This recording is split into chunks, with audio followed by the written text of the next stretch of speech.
हम शरीर जीवन से अलग हट करके कुछ सोचें, प्रतिदिन सोचें, क्या है मेरा स्वरूप। मैं पंकज मिश्रा जी से कहता हूं आपका स्वरूप क्या है, आप कैसे लग रहे हैं। पंकज मिश्रा जी सीधे जाएंगे और आईने के सामने खड़े होकर के देखेंगे, मैं बहुत सुंदर लग रहा हूं, मैं तो बहुत अच्छा लग रहा हूं। आपका कौन सा स्वरूप हम शाश्वत मानेंगे कि ये आपका सुनिश्चित स्वरूप है, ये वाला। चलिए हम आपको एक्सरे मशीन के सामने खड़ा कर देते हैं। हमने कहा ये है आप, नहीं नहीं नहीं ये नहीं हूं मैं। क्यों आप ये क्यों नहीं है, यहां तो भूत जैसा ढांचा दिख रहा है, ये क्यों नहीं है आप। जब आप ये नहीं है तो आप ये भी नहीं है, और जब आप ये भी नहीं है तो आप एक्सरे मशीन वाले भी नहीं है, और जब आप ये भी नहीं है तो एक टाइम आएगा कि अपनी हड्डियों को एक थैले में भर के गंगा जल में प्रवाहित कर दिया जाएगा, तब आप कहां हैं। और यदि हम इस दिशा में सोच पाएंगे तो हम जीवन के पार सोच पाएंगे और जीवन के पहले सोच पाएंगे। इस दिशा में हमें सोचना होगा, तब हम स्वनियंत्रित हो पाएंगे, तब हम अपने भाग्य का निर्माण प्रतिदिन खुद करेंगे हम। इसलिए बंधु बात बहुत लंबी है और हमें आनंद में यदि रहना है तो हमें सुख और दुख से परे होकर सोचना पड़ेगा। हर सुख के पीछे दुख है। देखिए विलोम शब्द है हर जगह। हम गरीब तभी हैं क्योंकि कोई अमीर है, हम अमीर तभी हैं क्योंकि कोई गरीब है। हमारे अमीर तत्व के पीछे का कारण वो गरीब है, हमारी गरीबी का कारण वो अमीर है, तभी तो दो बना। यदि रात नहीं होती तो दिन उत्पन्न ही नहीं होता। रात है इसीलिए दिन है, दिन है इसीलिए रात है, सुख है इसीलिए दुख है। यदि दुख होता ही नहीं तो कोई सुख का नाम ही नहीं जानता कि सुख होता क्या है, कोई सुख ही सुख होगा फिर तो इसलिए हर चीज के पीछे एक विलोम शब्द है, एक विपरीत परिस्थिति है। उस सुख और दुख से यदि हमें परे होना है वो आनंद है। आनंद के विषय को हम शब्दों में व्याख्या नहीं कर सकते। That is a matter of experience, that is a matter of feeling. इसको फील किया जा सकता है। आप कहो आनंद आ रहा है तो आनंद को हम फील कर सकते हैं, हम कह नहीं सकते कैसा आनंद आ रहा है।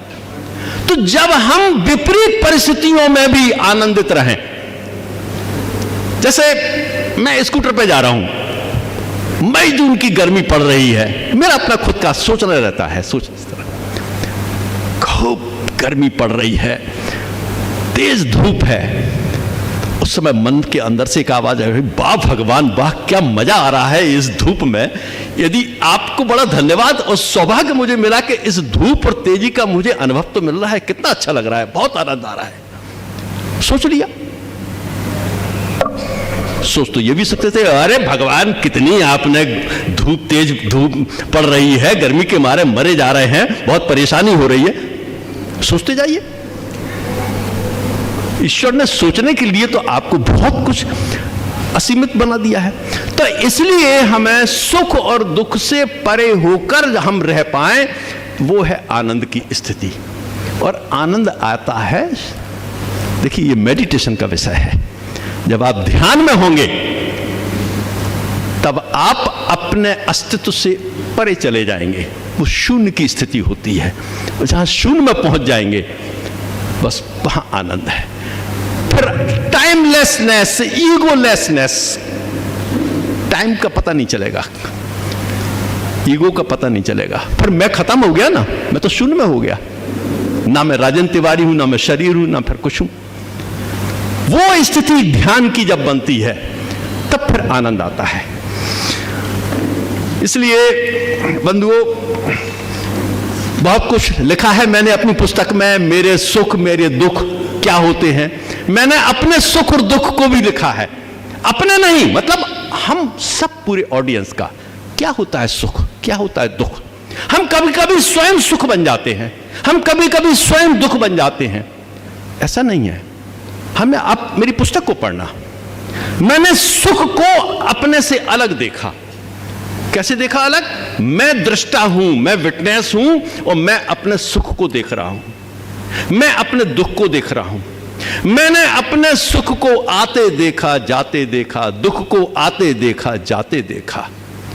आप एक प्लेटफॉर्म रहिए और आपके प्लेटफॉर्म पर सुख रूपी रेलगाड़ी आ रही है, दुख रूपी रेलगाड़ी आ रही है। उनको आते देखिए, उनको जाते देखिए, उनका वेलकम करिए, उनको बाय बाय करिए। तब आप सुख और दुख को एक दृष्टा भाव से देख पाएंगे। फिर आप ना तो सुखी रहेंगे ना दुखी रहेंगे, फिर तो आप दृष्टा हो गए। इन परिस्थितियों में मैंने मन की प्रवृत्ति लिखी है। मन क्या होता है, अहम क्या होता है, अहम का स्वरूप क्या होता है, इन सब बातों के बारे में मैंने परोसा है। मुझे आशा है कि आप मेरी इस पुस्तक को पढ़ करके बहुत लाभान्वित होंगे। और यहाँ मैं अपनी वाणी को विराम देता हूँ और बहुत बहुत आपने अच्छी तरीके से सुना। बहुत बहुत धन्यवाद।